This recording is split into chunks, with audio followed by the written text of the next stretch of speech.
Good evening, or maybe good morning, I'm not sure.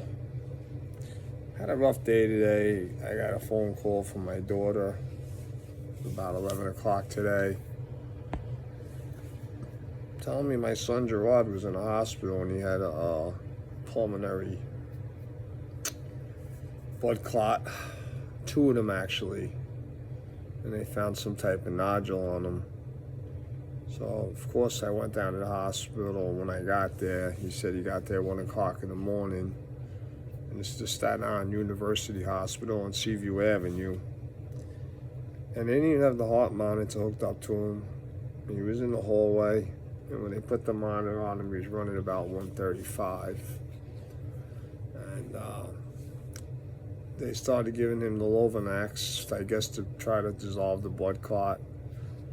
But then he kind of just sat there for hours and hours, and I had to ask the nurse. I says, "Ma'am, he's kind of running high, 135. Did you give him the metoprolol?"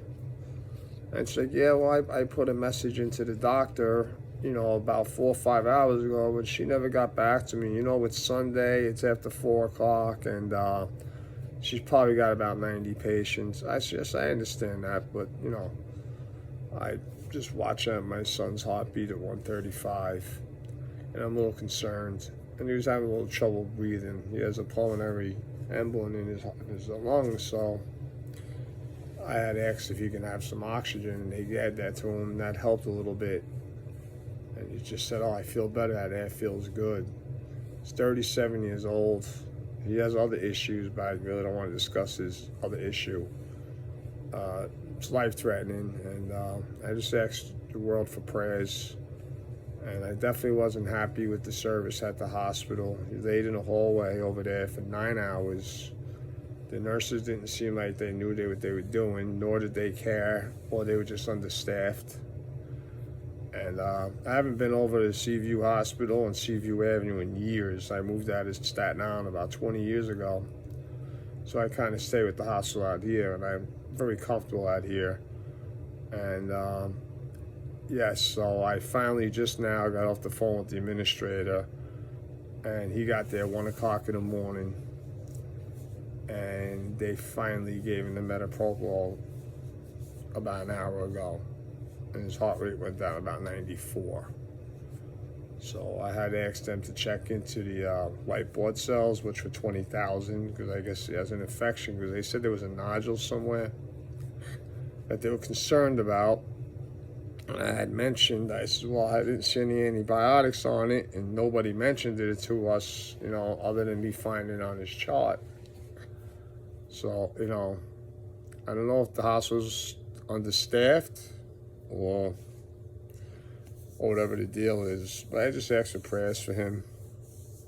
He's a nice kid, he always has been, and I love him very much, and I just keep it in my heart, and I keep praying for him. Because, not everything's about me. I used to think that, but it's not. I get a couple comments from people about me doing these videos, and that's okay. If you really don't like what I'm saying or what I'm doing, you simply just don't have to watch it. I'm a nice guy, I know that, and I can't answer everybody back. I do get a lot of hits. I do try to answer people back. But, a lot of you folks been through the heart transplant, so you know what I'm about to go through, because I sure don't. That's why I come on here to find out and ask a lot of questions, because I want to know. I want to know what I'm up against.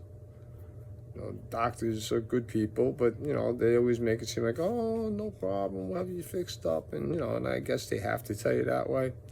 But I appreciate when people come to me and tell me the truth.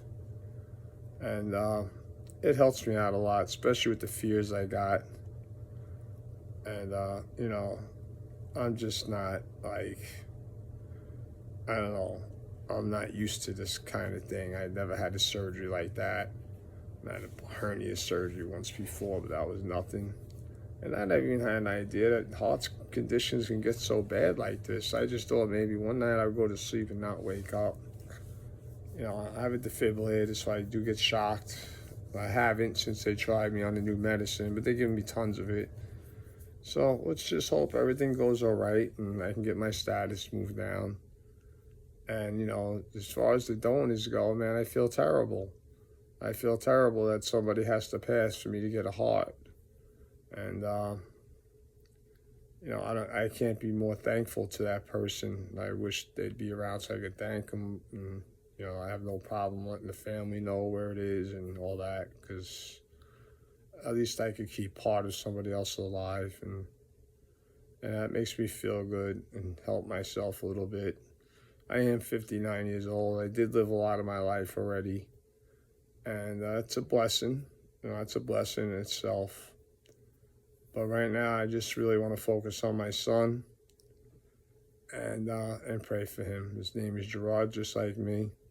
He is in Seaview Hospital in Staten Island. After what I've seen today, I wouldn't recommend going there, but who am I? That's just my opinion.